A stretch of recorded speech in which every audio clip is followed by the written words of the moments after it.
Que la paix et la grâce de Dieu soit avec chacun d'entre vous.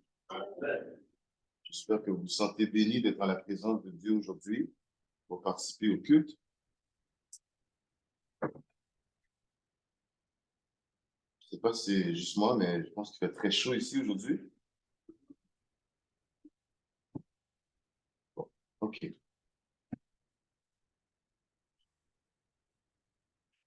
Je remercie la lecture du frère Mike qu'il a fait pour nous ce matin, dans le psaume 78. Un psaume que je vous inviterai à lire chez vous au complet. Un psaume qui montre de l'entêtement du peuple de Dieu, malgré les bénédictions qu'il nous sont offertes, malgré toutes les fois qu'il nous a pardonné. Tout le temps, ils se détournèrent de sa face. L'enseignement d'aujourd'hui va se retrouver dans le livre de Daniel. Daniel, chapitre 5. Daniel, chapitre 5.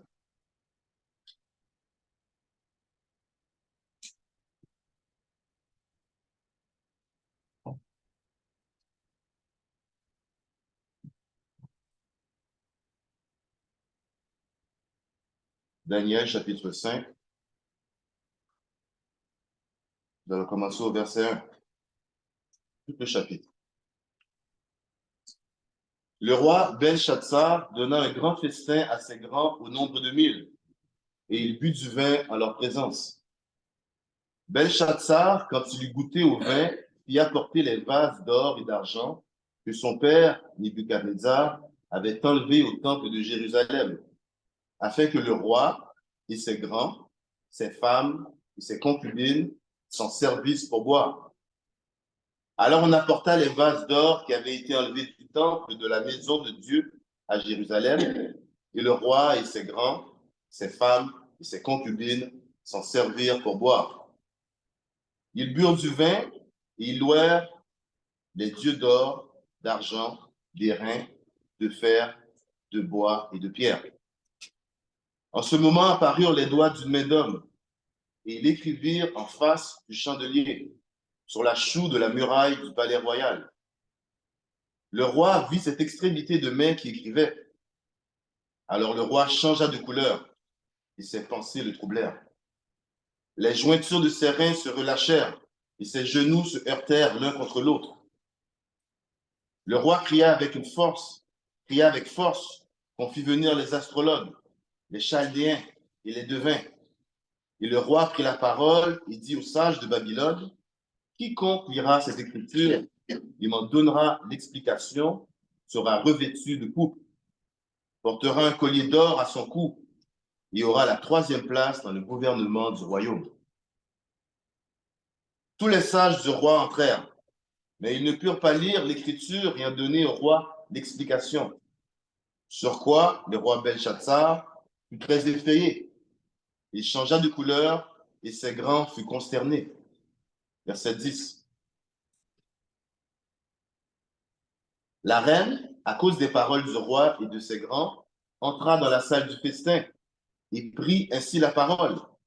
Ô roi, vis éternellement, que tes pensées ne te troublent pas et que ton visage ne change pas de couleur. Il y a dans ton royaume un homme qui a en lui l'esprit des dieux saints. Et du temps de ton père, on trouvera chez lui des lumières, de l'intelligence et une sagesse semblable à la sagesse des dieux. Aussi le roi Nebuchadnezzar, ton père, l'établit chef des magiciens, des astrologues, des chaldéens, des devins, parce qu'on trouva chez lui, chez Daniel, nommé par le roi Belshazzar, un esprit supérieur, de la science et de l'intelligence, la faculté d'interpréter les songes, d'expliquer les énigmes et de résoudre les questions difficiles. Que Daniel soit donc appelé et il donnera l'explication. Verset 13. Alors Daniel fut introduit devant le roi. Le roi prit la parole et dit à Daniel, es-tu ce Daniel, l'un des captifs de Juda, que le roi, mon père, a amené à Juda? J'ai appris sur ton compte que tu as en toi l'Esprit de Dieu et qu'on trouve chez toi des lumières, de l'intelligence et une sagesse extraordinaire. On vient d'amener devant moi les sages et les astrologues, afin qu'ils lussent cette écriture et m'en donnassent l'explication. Mais ils n'ont pas pu donner l'explication des mots. J'ai appris que tu peux donner des explications et résoudre des questions difficiles. Maintenant, si tu peux lire cette écriture et m'en donner l'explication, tu seras revêtu de pourpre. Tu porteras un collier d'or à ton cou et tu auras la 3e place dans le gouvernement du royaume. Verset 17. Daniel répondit en présence du roi, garde tes dons et accorde à un autre tes présents.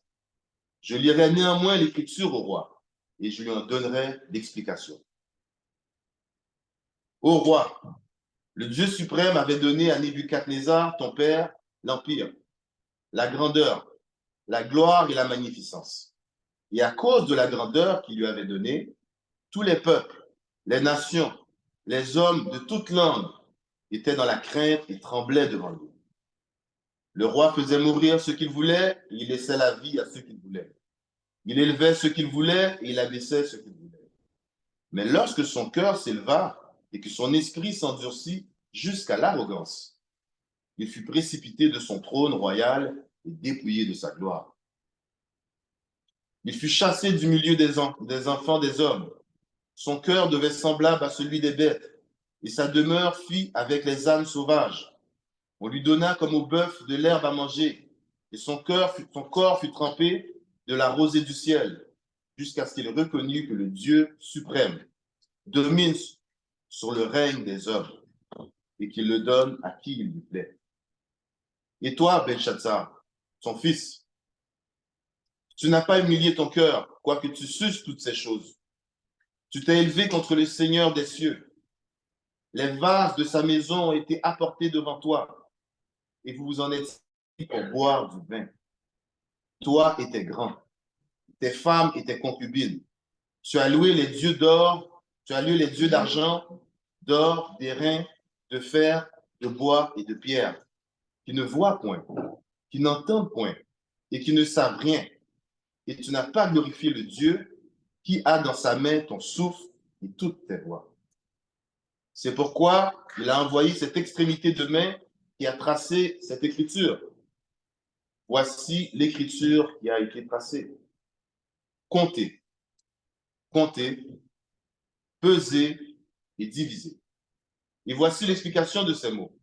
Comptez, Dieu a compté ton règne et il y a mis fin. Pesez, tu as été pesé dans la balance et tu as été trouvé léger. Divisez, ton royaume sera divisé et donné aux Médès et aux Perses. Aussitôt, Belshazzar donna des ordres et l'on revêtit Daniel de pourpre. On lui mit au cou un collier d'or et on publia qu'il aurait la 3e place dans le gouvernement du royaume. Cette même nuit, Belshazzar, roi des Chaldéens, fut tué et Darius le Mède s'empara du royaume étant âgé de 72 ans. Avant de continuer, je vous demanderai de m'accompagner dans une prière. Père céleste du Tout-Puissant, nous te remercions infiniment de l'opportunité que tu nous accordes d'être présents pour pouvoir te louer en esprit et en vérité. Permets, Père Seigneur, Père céleste, que nous puissions être bien disposés de cœur pendant ton enseignement pour comprendre ce que tu veux que nous puissions comprendre.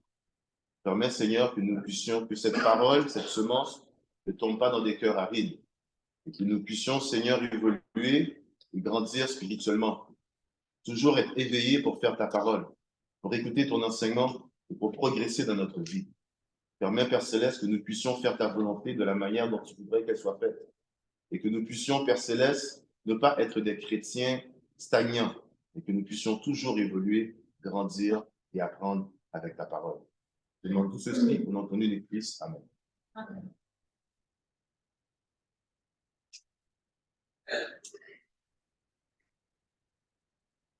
Le roi Belshazzar était un descendant du célèbre roi Nebuchadnezzar.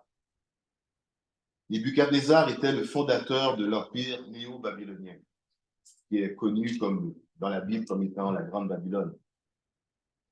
Dans ce chapitre de Daniel, on se réfère à lui comme étant son fils. Et les récits de son prédécesseur, Nebuchadnezzar, ont traversé les siècles, évoquant un roi de Babylone prestigieux, un grand bâtisseur, un conquérant impitoyable, tout en étant un grand adversaire du peuple de Dieu. Il est celui qui est responsable de la destruction de l'État de Juda, ainsi que de la destruction du temple de Jérusalem. Belshazzar, lui, était à des détails près la copie conforme de Nebuchadnezzar par ses accomplissements, par sa renommée et par sa domination sur les divers peuples connus à ce temps. C'est ainsi que lors de la destruction du temple de Jérusalem, les vases d'or qui avaient été consacrés au culte avaient été dérobés par l'armée du roi Nebuchadnezzar, qui est l'ancêtre de Belshazzar. Et un jour, dans un festin que donnait le roi, un grand festin chez lui, après avoir goûté au vin, celui-ci décida que cette qualité de vin méritait d'être bu, consommé dans des vases de valeur. Il avait jugé que ce moment allait être célébré en buvant dans des vases d'or pour lui et ses convives.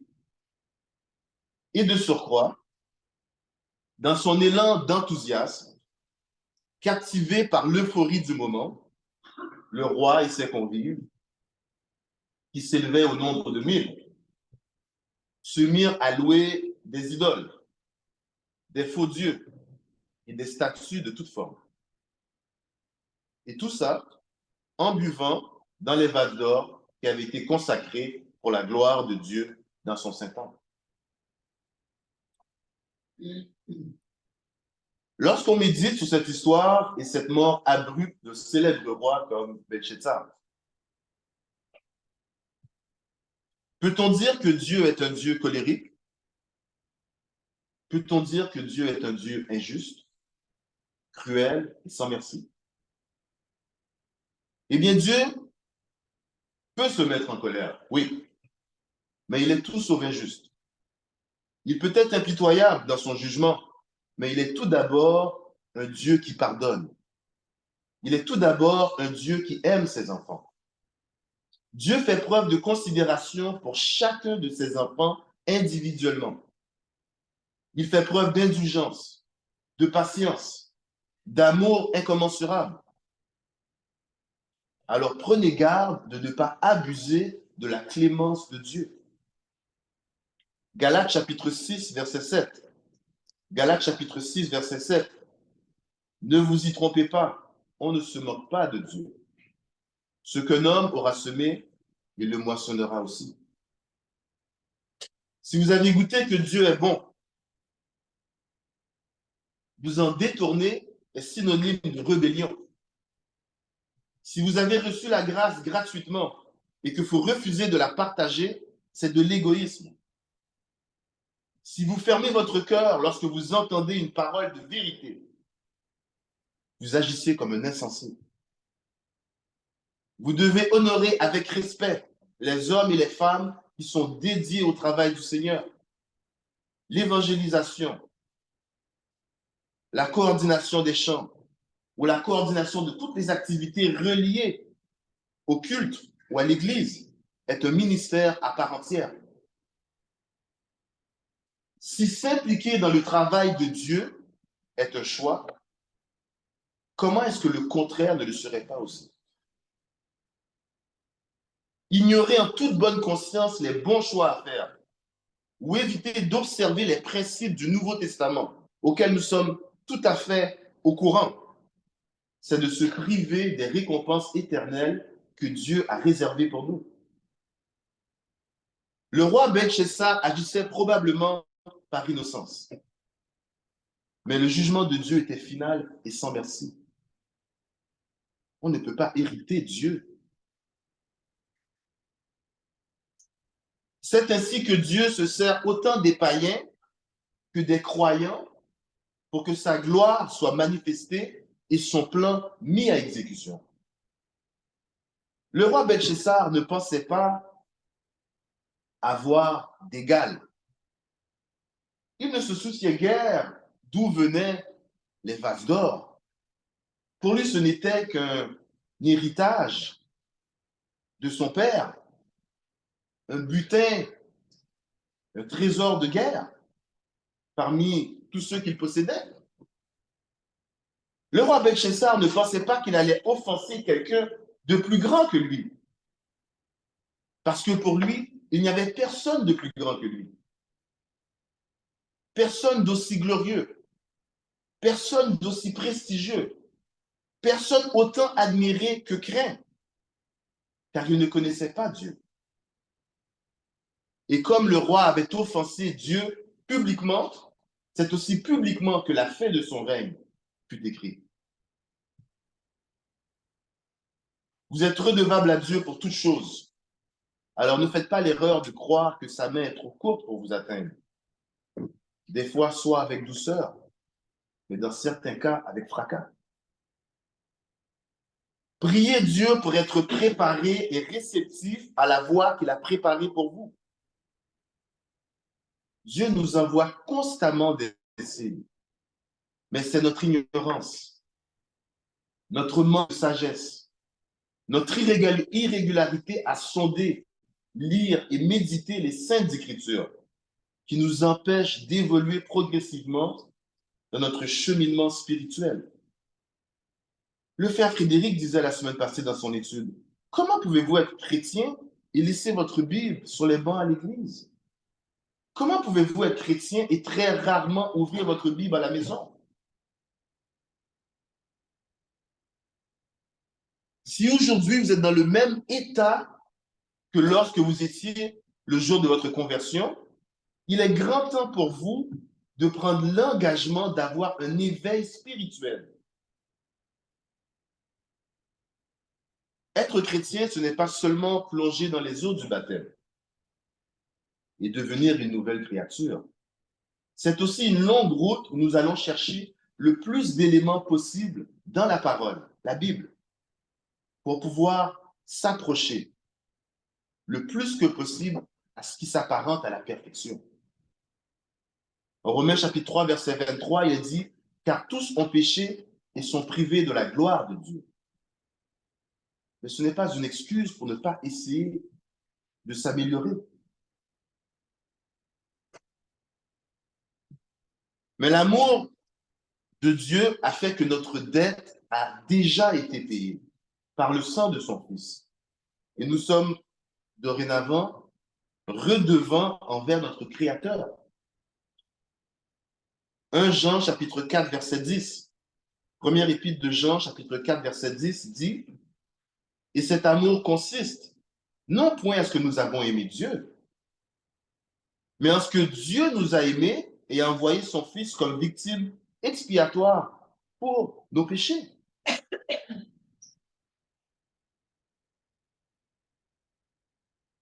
En Actes chapitre 17, verset 30 et 31. Actes chapitre 17, verset 30 et 31. Il dit, Dieu, sans tenir compte des temps d'ignorance, annonce maintenant à tous les hommes, en tout lieu, qu'ils aient à se repentir, parce qu'il a fixé un jour où il jugera le monde selon la justice, par l'homme qu'il a désigné, ce dont il a donné à tous une preuve certaine en le ressuscitant des morts. Le roi Belshazzar, tout comme son père, avait été aveuglé par la gloire, les richesses et le pouvoir. Mais lorsque Dieu nous couvre de bénédictions, la bonne attitude à adopter, c'est l'humilité et la reconnaissance de son infinie bonté envers nous. Le contraire, c'est de l'orgueil, de la vanité. Souvent, on pense que les choses nous sont dues. Oui, j'ai travaillé fort, j'ai acheté une voiture, j'ai acheté une maison. Oui, j'ai étudié fort, j'ai eu des bons résultats à l'église. Mais tout ce que nous avons, c'est une grâce que Dieu nous accorde. Prenez avec moi Romains chapitre 2, du verset 4 au verset 11. Romains chapitre 2, du verset 4 au verset 11.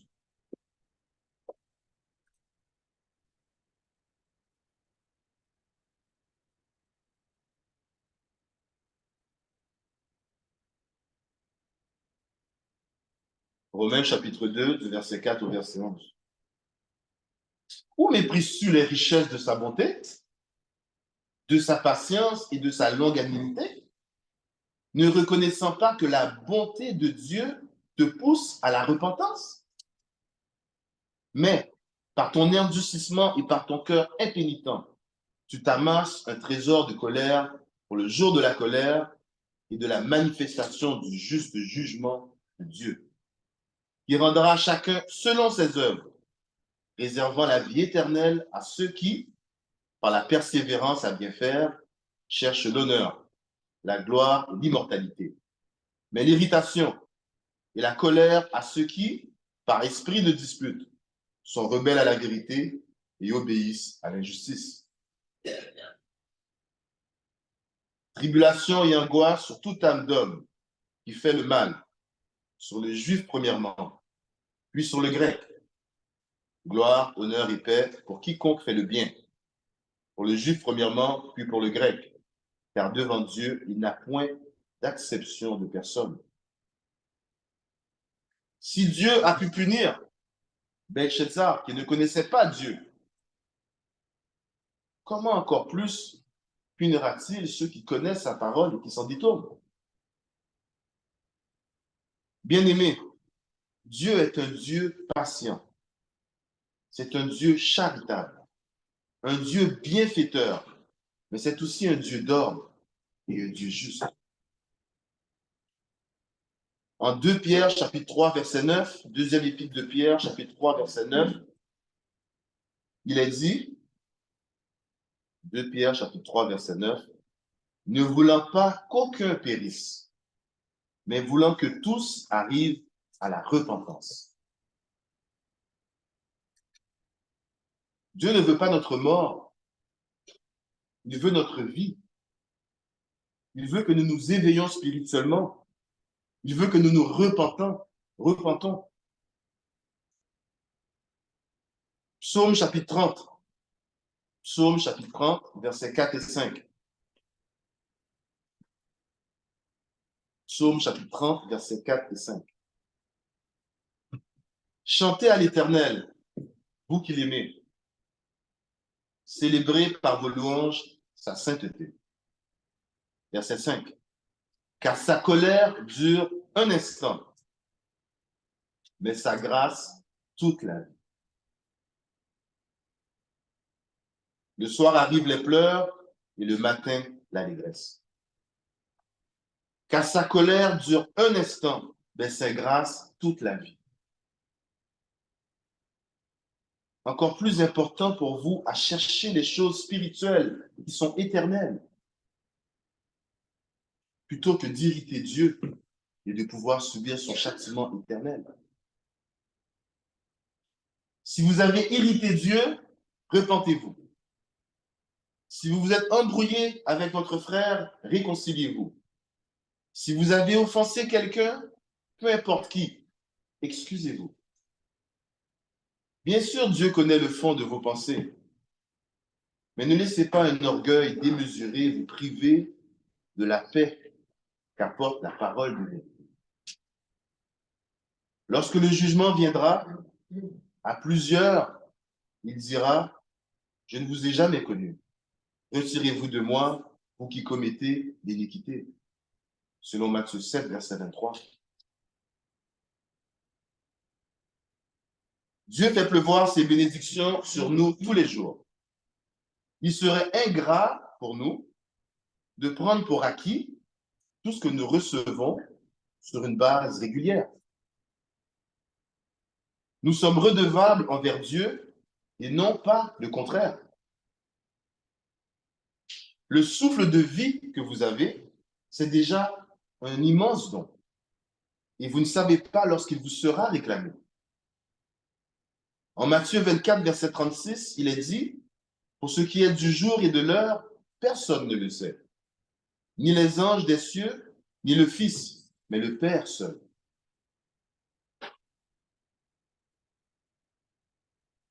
Mes chers frères et sœurs, n'agissez pas comme le roi Belshazzar. Rendez à Dieu tous les honneurs, la gloire et la reconnaissance pour tous les bienfaits. Le frère Évolu disait dans son enseignement dernièrement, Jésus-Christ, soit vous êtes son ami, soit vous êtes son ennemi.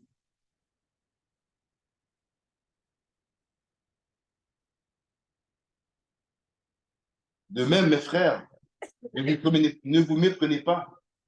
Il n'y a pas de statu quo en tant que chrétien. Soit vous progressez comme chrétien, soit vous régressez. Prenez avec moi Apocalypse chapitre 3, verset 15 au verset 22. Apocalypse chapitre 3. Apocalypse chapitre 3, verset 15 au verset 22.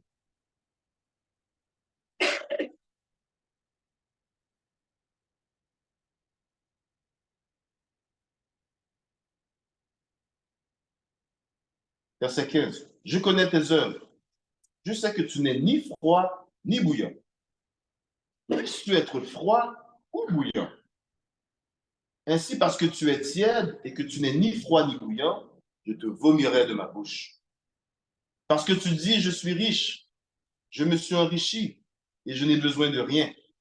Et parce que tu ne sais pas que tu es malheureux, misérable, pauvre, aveugle et nu, je te conseille d'acheter de moi de l'or éprouvé par le feu, afin que tu deviennes riche, et des vêtements blancs, afin que tu sois vêtu et que la honte de ta nudité ne paraisse pas.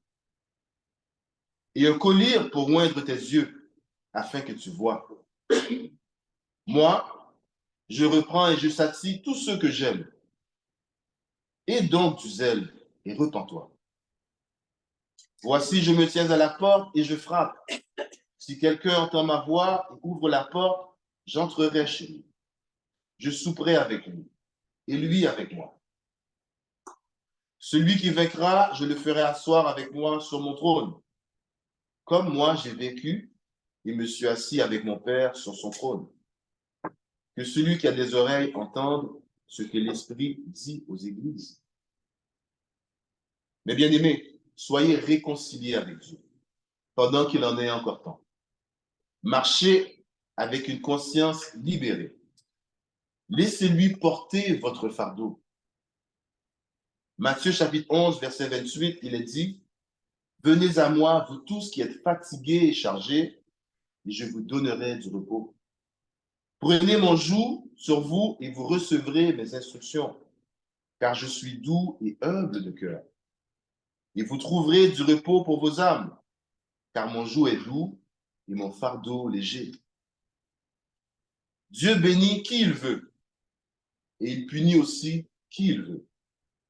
Il peut donner avec modération, comme il peut donner aussi avec abondance. Ne regardez pas autrui, mais plutôt réjouissez-vous des grâces qui vous ont été accordées. En Matthieu 5, verset 45, il est dit, afin que vous soyez le fils de votre Père qui est dans les cieux, car il fait lever son soleil sur les méchants et sur les bons, et il fait pleuvoir sur les justes et sur les injustes. Dieu utilise les chrétiens pour annoncer et propager sa parole. Mais il utilise aussi les méchants pour que sa gloire soit manifeste aux yeux du monde entier, pour que les gens du monde puissent réaliser que la gloire et les richesses de ce monde sont éphémères et que la seule chose qui soit éternelle, c'est le don gratuit de Dieu pour tous ceux qui auront persévéré jusqu'à son avènement. Pour terminer, prenez avec moi Éphésiens chapitre 4, verset 30. Éphésiens chapitre 4, verset 30.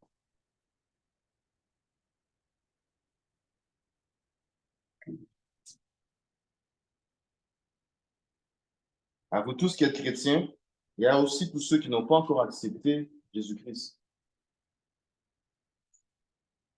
Il est temps pour vous de réaliser que Dieu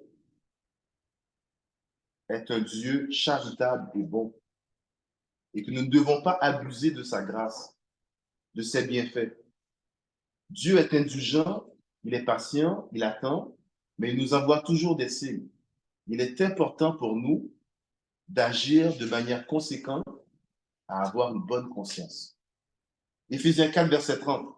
N'attristez pas le Saint-Esprit de Dieu par lequel vous avez été scellés pour le jour de la rédemption. Donc, merci du temps que vous m'avez accordé. Je vous sers la place.